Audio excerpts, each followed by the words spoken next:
A+ grade प्राप्त मध्य प्रदेश की सबसे बेहतरीन यूनिवर्सिटी में गिने जाने वाली देवी अहिल्या विश्वविद्यालय में इन दिनों खंडवा रोड पर लॉ के विद्यार्थियों ने विभाग अध्यक्ष को हटाने की मांग को लेकर आंदोलन छेड़ रखा है।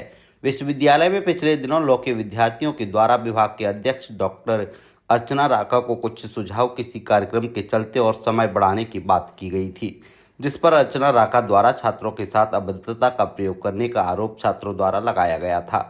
घटना के बाद से ही डॉक्टर राका को पद से हटाने की मांग लगातार की जा रही है। अब एक सप्ताह से अधिक चलने वाले इस प्रदर्शन में जब कुलपति द्वारा एक कमेटी गठित की गई तो छात्रों को उस पर भी ऐतराज है और अब छात्र कुलपति को ही पद से हटाए जाने की मांग करते हुए आंदोलन की राह पर अड़े हुए हैं। पूरे घटनाक्रम में मीडिया के सामने कुलपति और विभाग से संबंधित कई शिकायतें और आरोप बेधड़क कैमरे के सामने लगाए गए हैं।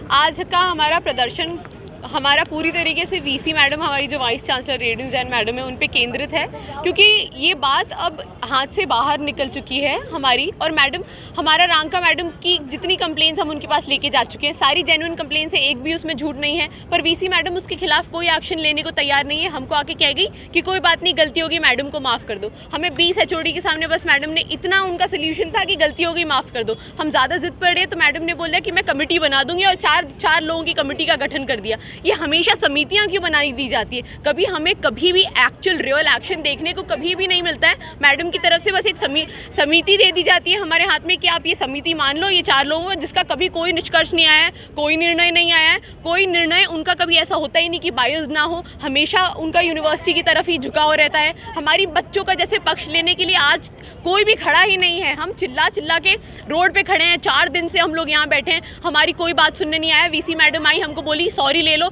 सॉरी नहीं लिया तो हमको कमेटी हाथ में थमा के चली गई। हम उस कमेटी का क्या करें जब हमको पता है कि वो कमेटी कभी भी हमारे साथ, हमारे पक्ष का देख के कोई भी निर्णय नहीं लेगी। मैडम ने बोला ये हमारे हाथ में नहीं है, इसलिए उन्होंने जान करके समिति का गठन किया है ताकि समिति उनके पक्ष में निर्णय ले, क्योंकि समिति तो मैडम के द्वारा ही गठित है।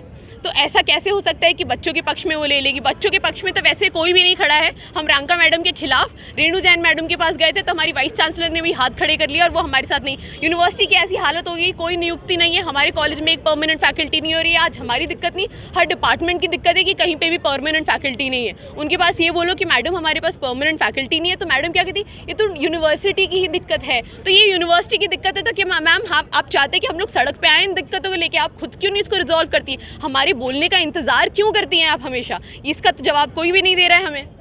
और बच्चों के बोलना पड़ रहा है कि एक फैकल्टी नहीं है हमारे पास, हमको पढ़ाने के लिए कोई नहीं, जबकि हमको ये बताने सब आते हैं कि आपको बहुत प्रिविलेज फील करना चाहिए कि आप स्कूल ऑफ लॉ के विद्यार्थी हैं। अच्छा, हम बहुत प्रिविलेज स्कूल ऑफ लॉ के विद्यार्थी हैं तो हमारे को पढ़ाने के लिए एक भी परमानेंट फैकल्टी नहीं है, एक भी कॉम्पिटेंट फैकल्टी नहीं है। इतना प्रिविलेज रहे हम लोग कि CUET देकर आज 80% से ज़्यादा नंबर लाकर CBSE में इतना आगे होकर भी, इतने मेधावी छात्र होकर भी हमको पढ़ाने के लिए एक टीचर नहीं मौजूद है। और अगर हम उसकी बात लेकर हम किसी अथॉरिटी के पास जाते तो हमको किया जाता है यूनिवर्सिटी की दिक्कत है। ये कैसी दिक्कत है जो हमको आज, जिसकी वजह से हमारा पूरा फ्यूचर दाव पे लग गया है?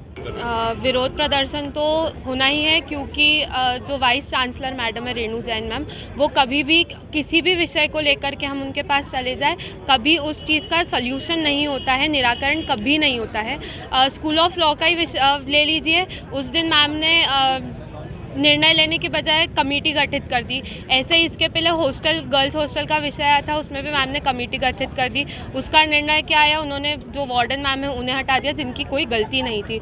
इसके अलावा जो हम DAVV का जो RNT मार्ग वाला कैंपस है वहाँ पे चले जाए, हमें कभी भी वहाँ पे मार्कशीट नहीं मिलती है। वहाँ पे जो अधिकारी सर वगैरह बैठते हैं मार्कशीट्स के लिए या रिवैल्यूशन वगैरह के, हमें वो चीज़ कभी टाइम पे नहीं होती है। बच्चे इधर से उधर भटकते रहते हैं। उसके बाद में जो DAVV की एक सेंटर होता है जो हर शहर में होना चाहिए, वो कहीं पर भी नहीं है। सिर्फ बिल पास हो जाते हैं और कुछ होता ही नहीं है किसी। हम लोग विरोध में बैठे हैं सर। विरोध प्रदर्शन चल रहा है 3 तारीख से, आज हो गई है विरोध प्रदर्शन चल रहा है 3 तारीख से, आज हो गई है 13 तारीख। टोटल 11 दिन हो चुके हैं इस चीज़ को चलते हुए, अभी तक कोई निराकरण नहीं आया है। सिर्फ बोला गया है कमेटी बिठाई है।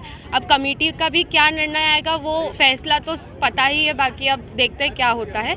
और हर बार कमेटी बिठाना सही नहीं होता है। एक एग्जैक्ट निर्णय वो वाइस चांसलर है, उनके पास में उतने राइट्स होते हैं कि वो एक एग्जैक्ट निर्णय ले सकते हैं।